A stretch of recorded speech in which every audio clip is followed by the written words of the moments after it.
दोस्तों भारत बाकी सभी सेक्टर में तो धमाल मचा ही रहा है, लेकिन अब बारी एविएशन सेक्टर की है। दरअसल भारत की youngest airline company Akasa airline ने फाइनली अमेरिकी कंपनी से 150 Boeing 737 max narrow body plane order कर दिए हैं। इसका उद्देश्य आकाशा एयरलाइन के ऑपरेशन को इंडियन एविएशन मार्केट में तेजी से ग्रो करना है।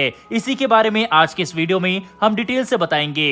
वहीं पर हमारी दूसरी खबर ईरान पाकिस्तान को लेकर है। एक दिन पहले ईरान ने पाकिस्तान में एयर स्ट्राइक कर दी थी, जिसके जवाब में पाकिस्तान ने कहा था कि ईरान को इसके घातक रिजल्ट भुगतने होंगे और अब पाकिस्तान ने ईरान में घुसकर एयर स्ट्राइक कर दी है। वहीं इन दोनों के विवाद में भारत की भी एंट्री हुई है, इसके बारे में भी बात करेंगे। दोनों खबर काफी इंटरेस्टिंग है, इसलिए वीडियो को अंत तक जरूर देखिएगा। तो चलिए शुरू करते हैं इस वीडियो को। दरअसल दोस्तों भारत की यंगेस्ट एयरलाइन आकाशा एयरलाइन अब कामयाबी की उड़ान भरने को पूरी तरह से तैयार दिखाई दे रही है। दोस्तों आकाशा ने 150 Boeing 737 max narrow body plane का लार्ज ऑर्डर दे दिया है। इससे आकाशा की इंडियन एविएशन मार्केट में बहुत तेजी से ग्रोथ देखने को मिलेगी। बता दें इसका अनाउंसमेंट हैदराबाद में विंग्स इंडिया एयर शो के दौरान किया गया। साथ ही इतने बड़े और हिस्टोरिक एयरक्राफ्ट ऑर्डर के बाद आकाशा एयरलाइन दुनिया की 30 लीडिंग एयरलाइन में से एक बन जाएगी। इसकी वजह से इंटरनेशनल स्काइज में भी हम अपनी जगह बना पाएंगे।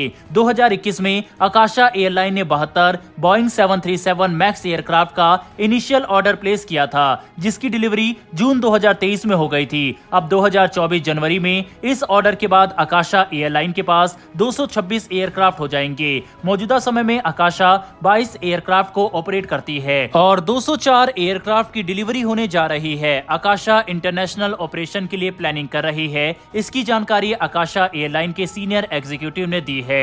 उन्होंने कहा कि आकाशा एयरलाइन ग्लोबल एक्सपेंशन की प्लानिंग कर रही है, जिसमें Singapore, middle east, gulf countries, Oman आदि देश शामिल हैं। दोस्तों जब से आकाशा एयरलाइन लॉन्च हुआ है तब से इस एयरलाइन ने 6.3 मिलियन पैसेंजर को सर्व किया है और ये भारत में 18 शहरों को कनेक्ट करता है, जिसमें मुंबई, अहमदाबाद, बेंगलुरु, चेन्नई, कोच्चि, दिल्ली, गुवाहाटी, पुणे, हैदराबाद, वाराणसी, कोलकाता, पोर्ट ब्लेयर, अयोध्या आदि शामिल है। दोस्तों 2023 से ही इंडियन एयरलाइन पर पूरी दुनिया की नजर है, क्योंकि इंडिगो और एयर इंडिया ने बहुत भारी संख्या में एयरक्राफ्ट ऑर्डर किए थे। भारत की लार्जेस्ट एयरलाइन इंडिगो ने 500 एयरक्राफ्ट और एयर इंडिया ने 470 एयरक्राफ्ट प्लेस किए थे। अब आकाशा एयरलाइन भी बहुत तेजी से ग्रो करेगी और अपने ऑपरेशन को ग्लोबल एक्सपेंड करेगी। अमेरिका की कंपनी को दिए गए इस लार्जर ऑर्डर के बारे में अपनी राय कमेंट बॉक्स में दीजिएगा। फिलहाल बढ़ते हैं हमारी दूसरी खबर की तरफ, जो कि ईरान और पाकिस्तान से जुड़ी हुई है। दरअसल बीते दिन ईरान ने पाकिस्तान के एयर स्पेस में स्ट्राइक कर दी थी, जहां ईरान ने जैश अल अदल के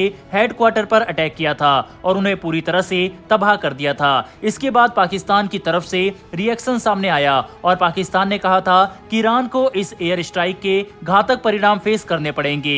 इसी के साथ पाकिस्तान ने यह भी कंफर्म किया था कि इस एयर स्ट्राइक में कई मासूमों की जान भी गई। अब इसी का जवाब देते हुए पाकिस्तान ने ईरान के अंदर घुसकर एयर स्ट्राइक कर दी है। दोस्तों जैश अल अदल सुन्नी एक्सट्रीमिस्ट ग्रुप है, जो कि ईरान रीजन में एक्टिव है और इसने ईरान के अंदर आर्मी पर भी अटैक किए हैं। पाकिस्तान के अंदर बलूचिस्तान, जो कि लंबे समय से एक इंडिपेंडेंट कंट्री बनाए जाने की मांग कर रहा है, इसी बलूचिस्तान में समय समय पर बहुत सारे विद्रोह देखने को मिलते हैं। बलूचिस्तान सोर्सेज रिच रीजन भी है, जिसकी वजह से पाकिस्तान बलूचिस्तान पर कंट्रोल करना चाहता है और पूरे पाकिस्तान का 40% रीजन बलूचिस्तान है। तो समझिए अगर बलूचिस्तान एक इंडिपेंडेंट कंट्री बन जाता है तो पाकिस्तान सिर्फ 60% रह जाएगा।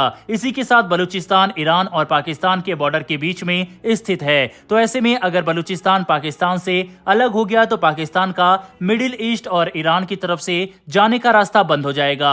अब इसी जैश अल अदल के खिलाफ ईरान ने एयर स्ट्राइक की थी और मिसाइल से हमला किया। यह हमला ईरान ने बलूचिस्तान में जैश अल अदल पर किया। अब पाकिस्तान ने कहा है कि हम इसका बदला लेंगे, तो उन्होंने भी ईरान पर मिसाइल और ड्रोन से अटैक किया और यह अटैक हुआ है जैश अल अदल पर। दोनों देशों ने कहा है कि हम मिलिटेंट ऑर्गेनाइजेशन को मार रहे हैं। ऐसे में ईरान और पाकिस्तान के संबंधों में बहुत बड़ी दरार देखने को मिल रही है और हो सकता है कि आने वाले समय में दोनों देशों के बीच कोई बड़ा कॉन्फ्लिक्ट हो जाए। इस कॉन्फ्लिक्ट का असर इजरायल और हमास युद्ध में भी देखने को मिलेगा, क्योंकि ईरान हमास को हथियार देता है, वहीं हूती विद्रोही भी कमजोर हो जाएंगे, क्योंकि इनको भी ईरान ही हथियार प्रोवाइड करता है। इसके अलावा ईरान के एनर्जी रिसोर्स रिसोर्सेज को भी कुछ देश यूज करते हैं वे यूज में नहीं आएंगे। तो ऐसी कंडीशन में एनर्जी इनसिक्योरिटी भी क्रिएट हो जाएगी। दोस्तों हालांकि ईरान की इकोनॉमी वर्ल्ड इकोनॉमी से इतनी ज्यादा कनेक्टेड नहीं है क्योंकि ईरान पर कई सैंक्शन लगे हुए हैं, लेकिन इसके बावजूद अगर ईरान और पाकिस्तान के बीच में कोई बड़ा कॉन्फ्लिक्ट होता है तो इसका असर पूरी दुनिया पर होगा। यही वजह है कि चीन और भारत की तरफ से भी इस पर बयान सामने आया। चीन ने जहां पर कहा है कि दोनों देशों को संयम बरतना चाहिए और किसी भी बड़े विवाद से बचना चाहिए, तो वहीं भारत ने ईरान का समर्थन करते हुए इस एयर स्ट्राइक को सही करार दिया और कहा कि मिलिटेंट के ऊपर इस तरह की कार्रवाई करना गलत नहीं है। यानी कि भारत इस मुद्दे पर खुलकर ईरान का साथ दे रहा है। और हमें यह नहीं भूलना चाहिए कि जिस समय एस जयशंकर ईरान के दौरे पर थे उसी समय ईरान ने इस तरह का बड़ा अटैक किया था। वहीं पर अब पाकिस्तान के काउंटर अटैक के बाद ईरान चुप नहीं बैठने वाला और हो सकता है ईरान काफी बड़ा अटैक पाकिस्तान के ऊपर फिर से कर दे। बहरहाल दोस्तों इस मुद्दे पर आपकी क्या राय है कमेंट बॉक्स में लिखकर जरूर बताइएगा। साथ ही अगर आपको ये इन्फॉर्मेशन और वीडियो पसंद आई हो तो वीडियो को लाइक करके हमारी आने वाली डेली वर्ल्ड अफेयर से जुड़ी ऐसी वीडियो के लिए चैनल को सब्सक्राइब कर बेल नोटिफिकेशन अवश्य दबा लें। फिर मिलेंगे ऐसी एक नई वीडियो के साथ। धन्यवाद। जय हिंद।